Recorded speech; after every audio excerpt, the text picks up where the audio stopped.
Hello student, कैसे हैं आप सब। मैं हूं अशोक राजपूत। मैं आपके अपने चैनल IQ गुरुकुल क्लासेस में आप सभी का स्वागत करता हूं।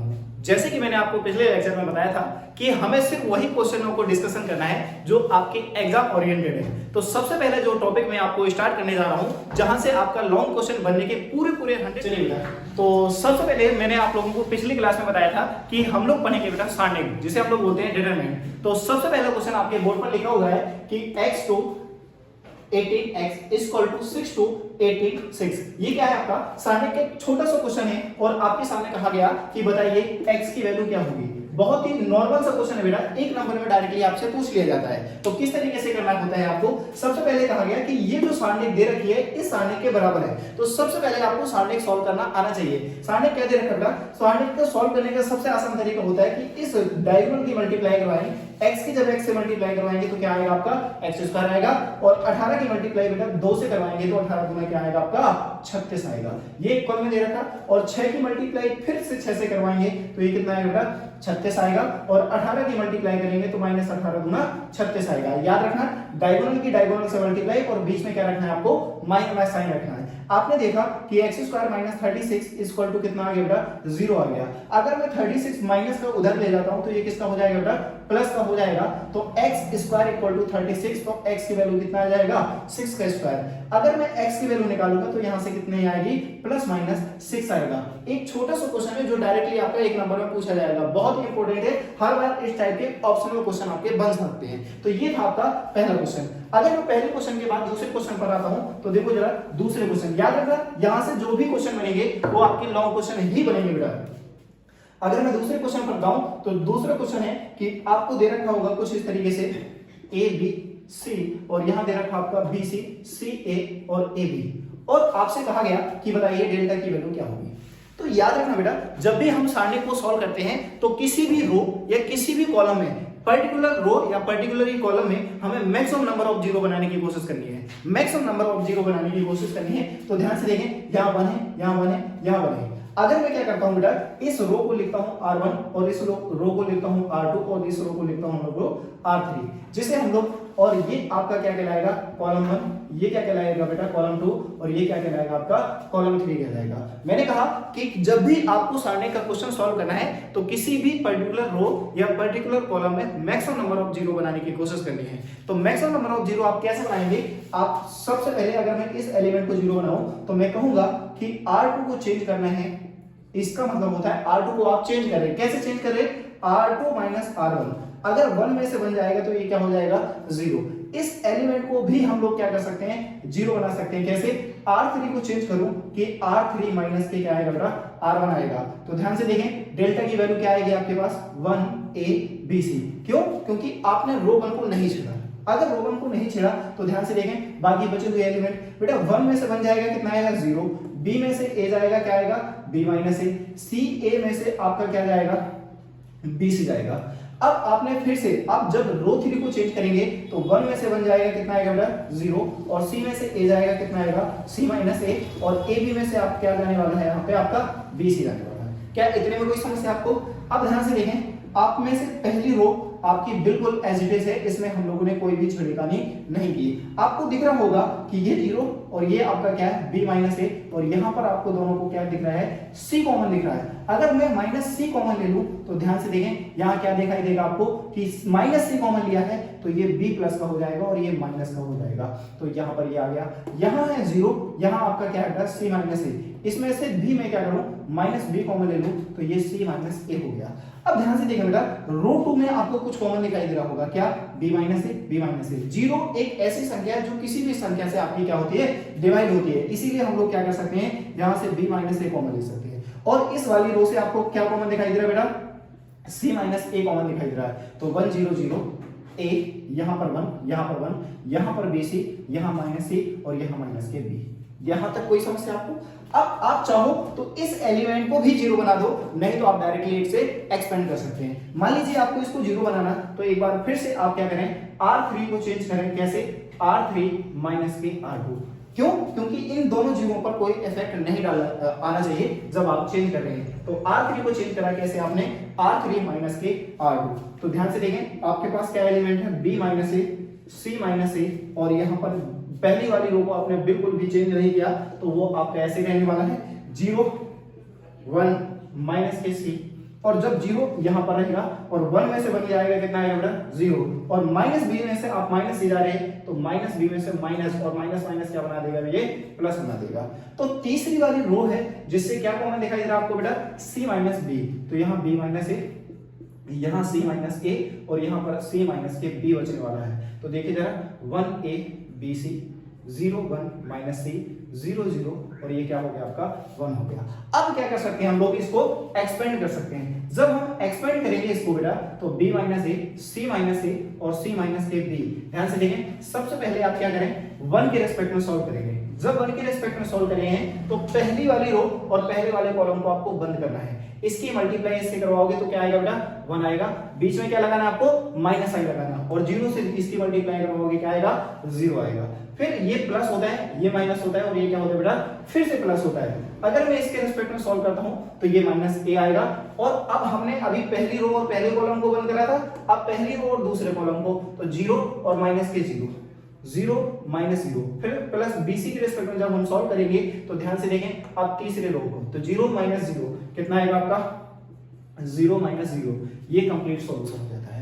जब हम इसको सॉल्व करेंगे तो b माइनस ए, यहाँ c माइनस ए, और यहाँ बचेगा क्या आपका c माइनस बी। ध्यान से देखें यहाँ से तो सिर्फ क्या बचा 1, अगर a की मल्टीप्लाई 0 से करवाओगे 0, इसकी मल्टीप्लाई 0 से करवाओगे तो ये भी आपका क्या होगा 0 होगा। तो फाइनली जो बेटा डेल्टा की वैल्यू निकल के आई, तो ध्यान से देखें आप यहाँ से बचेगा बेटा b माइनस ए, यहाँ से बचेगा आपका c माइनस ए, और यहाँ से बचेगा आपका c माइनस बी, और ये क्या बचा आपका 1 बचा। तो फाइनल जो आपका आंसर आ गया, अगर माइनस यहाँ से कॉमन लेंगे तो ये a माइनस बी होगा, यहाँ से आप माइनस कॉमन लेंगे तो माइनस माइनस प्लस, यहाँ b माइनस सी हो जाएगा, और यहाँ क्या है आपका c माइनस ए। तो ध्यान से देखें ये बहुत इंपॉर्टेंट क्वेश्चन है, अगर इस टाइप के क्वेश्चन आपको करने आ गए तो ये समझ लो आपके 8 नंबर पक्के हो गए, यानी सीधा सीधा आपका 7 नंबर में एक लॉन्ग क्वेश्चन आपको सीधा सीधा मिलेगा। तो आई होप सो आप सभी को ये क्लियर हो गया होगा, अगर नहीं भी क्लियर है तो एक बार फिर से रिपीट करके देखें, आपको सारी चीजें क्लियर हो जाएंगी। चलिए ये था आपका दूसरा क्वेश्चन, आते हैं हम लोग बेटा तीसरे क्वेश्चन की ओर। देखो जरा तीसरा क्वेश्चन आपका क्या बेटा, तीसरा क्वेश्चन है कि सिद्ध कीजिए, एक आपको फिर से सार लिख दे रखा b plus c a a B c plus a B c a plus b c a plus b, और आपको जो प्रूव करना है वो प्रूव करना है 4a b c। याद रखना बहुत ही इंपॉर्टेंट क्वेश्चन है, ये समझ लीजिए, इसी टाइप के क्वेश्चन आपको एग्जाम में जरूर देखने को मिलेंगे। तो ध्यान से देखें b प्लस सी, अब आपको क्या करना है इक्वल ले जाना है, यानी प्रूव करना है 4 times of a b c के बराबर है। तो सबसे पहले जो मुझे प्रूव करना है मैंने क्या करा, उसका LHS पार्ट लिया, और LHS पार्ट आपको क्या दे रखा b प्लस सी a b c plus a c और ये b, और ये क्या आएगा बेटा a प्लस b। मैंने आपसे बोला कि जब भी आपको सारणी का क्वेश्चन सॉल्व करना है तो किसी एक पर्टिकुलर रो या किसी एक पर्टिकुलर कॉलम में आपको मैक्सिमम नंबर ऑफ जीरो बनाने की कोशिश करनी है। तो सबसे पहले अगर मैं इस एलिमेंट को जीरो बनाना चाहूं तो मैं क्या करता हूं, r1 को चेंज करता हूं r1 माइनस r2 प्लस के r3। कैसे बेटा, अगर मैं r2 और r3 को जोड़ दूं तो ये b प्लस सी हो जाएगा, और यहाँ पर क्या है मेरा b प्लस सी है। तो मैंने कहा r1 को चेंज करना है r1 माइनस r2 प्लस के r3। जब r1 को चेंज करें, r1 का मतलब यहाँ से क्या है रो 1 से है, r1 को चेंज करा माइनस r2 प्लस r3। तो ध्यान से देखें क्या क्या कॉन्सेप्ट आया, b प्लस सी ऐसे माइनस, इन दोनों को ऐड करोगे तो क्या आएगा बेटा b प्लस सी आएगा। क्या आने वाला है b प्लस सी आने वाला है। यहाँ क्या है आपका a, बीच में लगाएंगे माइनस, यहाँ पर आपने किसको जोड़ा c plus a plus c को जोड़ा, और यहाँ पर क्या है बेटा a माइनस, यहाँ पर किसको जोड़ा b plus a plus b को जोड़ा। तो देखें जरा क्या बन के आया आपका, आपने b c प्लस a और यहाँ b बचेगा, यहाँ c और यहाँ क्या बचेगा बेटा a प्लस b बचेगा। क्या इतने में कोई समस्या आपको? चलिए आगे बढ़ते हैं और आगे इसको सॉल्व करने की कोशिश करते हैं। तो देखो जरा क्या है, b प्लस सी से b प्लस सी कैंसिल, क्या आ गया आपका 0। अगर मैं इसकी माइनस के अंदर मल्टीप्लाई कराऊं तो c प्लस सी कितना हो जाएगा 2c, और ये माइनस a। यहाँ पर आपने देखा a minus b plus b कितना आ जाएगा आपका 2b, और ये प्लस के a आ जाएगा। अगर मैं इस माइनस साइन के अंदर मल्टीप्लाई करवा दूं तो 2b माइनस के क्या आ जाएगा a आ जाएगा। यहाँ क्या बचेगा बेटा b, यहाँ क्या बचेगा आपका c प्लस a और यहाँ क्या बचेगा आपका b बचेगा। यहाँ क्या है आपका c, यहाँ c और यहाँ पर क्या है आपका a प्लस b। क्या यहाँ तक कोई समस्या? आपने देख रहा कि ये प्लस का और ये माइनस का कैंसिल आउट, ये माइनस का और ये प्लस का कैंसिल आउट। तो देखो जरा क्या बचा ऊपर बच रहा आपका 0 b और ये c, क्या बच रहा 0 b c। यहाँ क्या बच रहा बेटा आपका माइनस के 2c और यहाँ पर क्या बच रहा आपका c प्लस a बच रहा है और यहाँ पर क्या बच रहा बेटा आपका c बच रहा है।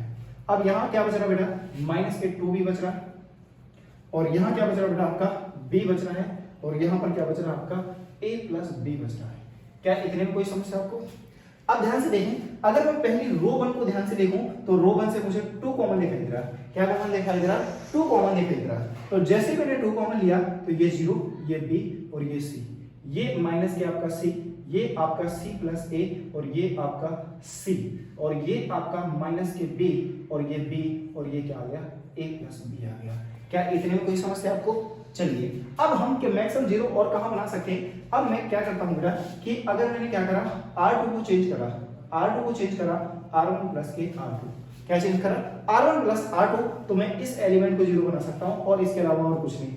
अगर मैं क्या करूं एक बार और चेंज कर दूं कि r3 को चेंज करा r1 प्लस के r3 प्लस r1, तो ध्यान से देखें क्या निकल के आता है आपका कि 2 times of 0 minus c minus b, यहाँ पर आपका 0 में b जोड़ेंगे तो b रहेगा और जब c प्लस a में माइनस c जोड़ेंगे और यहाँ पर क्या आएगा बेटा b माइनस b। यहाँ आप c में 0 जोड़ेंगे तो आपका c ही रहेगा, यहाँ पर आप c में माइनस c जोड़ेंगे तो ये आ जाएगा और ये a प्लस b में आप माइनस b जोड़ेंगे तो देखो जरा क्या बन के आएगा आपका। अब ध्यान से देखें राइट, ये आप साथ साथ नोट करते हैं और मैं इस चीज को रख कर देता हूं क्योंकि मुझे अभी c की जरूरत नहीं लग रही। अब ध्यान से देखें क्या बचा हमारा, यहां बचा 2 टाइम्स ऑफ ये 0 हो गया, ये बेटा आपका माइनस c है, ये आपका माइनस b है, ये b, c में से c कैंसिल हुआ, क्या बचा आपका पास a बचा, b में से b कैंसिल हुआ, ये कितना हो गया बेटा 0 हो गया। यहां आपका c बचा, ये आपका कितना हो गया 0 और यहां पर आपका क्या बचा बेटा आपका a बचा। अब इससे ज्यादा और 0 बनाने की कोशिश ना करें क्योंकि 0 नहीं बनने वाले, तो आप डायरेक्टली सॉल्व करेंगे। सबसे पहले 2 के रेस्पेक्ट में, 2 के रेस्पेक्ट में सॉल्व करेंगे तो पहले 0 के रेस्पेक्ट में सॉल्व करना होगा। आप पहली रो और पहले कॉलम को बंद करेंगे तो a की मल्टीप्लाई a से होगी तो क्या आएगा बेटा a स्क्वायर, बीच में लगाएंगे माइनस साइन, 0 की मल्टीप्लाई 0 से होगी तो क्या आएगा आपका 0 स्क्वायर, पहले प्लस फिर माइनस फिर प्लस, तो एक माइनस ये और एक माइनस ये, माइनस माइनस क्या बना देंगे प्लस बना देंगे। तो ध्यान से देखें इसकी मल्टीप्लाई इससे करवाएंगे तो ab और इसकी मल्टीप्लाई इससे करवाएंगे तो कितना आएगा बेटा 0 आएगा। यहां से आप माइनस b के रेस्पेक्ट में फिर से सॉल्व करवाएंगे तो पहली रो और तीसरे कॉलम्स को आप फिर से बंद करेंगे तो ये कितना बनाएगा आपका 0 और माइनस के क्या बनेगा बेटा ac बन जाएगा। क्या इतने में कोई समस्या आपको? ये 2 ऐसे जब 0 की किसी संख्या से मल्टीप्लाई करवाते हैं तो 0 और इसकी मल्टीप्लाई इससे करवाएंगे तो कितना आएगा a b c और माइनस माइनस क्या हो जाएगा प्लस के a b c हो जाएगा। a b c कितने बराबर हो जाएगा 2 times of a b c और 2 की मल्टीप्लाई इससे करवाएंगे तो कितना आएगा 4 times of a b c आ जाएगा। क्या इतने में कोई समस्या आपको? तो यहां तक की सारी चीजें क्लियर हुई होगी और ये क्वेश्चन आपका प्रूव हो जाता है। क्यों? क्योंकि आपको क्या चाहिए था 4 times of a b c चाहिए। क्वेश्चन पर आते हैं हमारा नेक्स्ट क्वेश्चन आपके बोर्ड पर फिर से सामने क्या कि यदि x y z तीनों भिन्न भिन्न संख्याएं हो यानी विभिन्न संख्याएं हो और डेल्टा बराबर दे रखा हो x y z x square y square z square 1 plus x cube 1 plus y cube 1 plus z cube equal to 0, तो आपको सिर्फ ये करना है कि 1 plus x plus y 1 plus x y z की जो वैल्यू होगी वो किसके बराबर होगी 0 के बराबर होगी। तो यहाँ पर आपको सामने की बहुत महत्वपूर्ण आइडेंटिटी अप्लाई करनी है क्या कि यदि कहीं आइडेंटिटी इस तरीके से दे रखी है A B C D E F plus के A1 B1 A2 B2 A3 B3, अगर ये आइडेंटिटी है तो हम इसे अलग अलग इस तरीके से लिख सकते हैं कि A से E A1 A2 A3 B1 B2 B3 और बीच में लगाएंगे प्लस और यहां पर क्या आएगा आपका B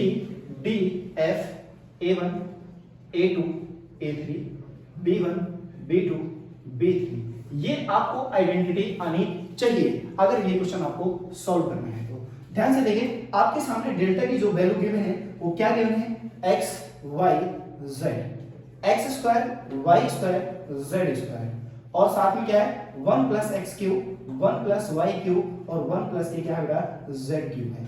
अगर मैं इसमें आइडेंटिटी ये वाली लगाता हूं तो देखो जरा क्या निकल के आएगा कि x y z x square y square z square 1 1 1, और साथ में क्या लगाएंगे प्लस लगाएंगे, यहां पर क्या आएगा x y z x square y square z square x cube y cube z cube, क्या आएगा x cube y cube z cube. इसको आप ऐसे ही रहने दें, ध्यान से देखें एक्स वाई जेड, यहां पर x square y square z square 1 1 1।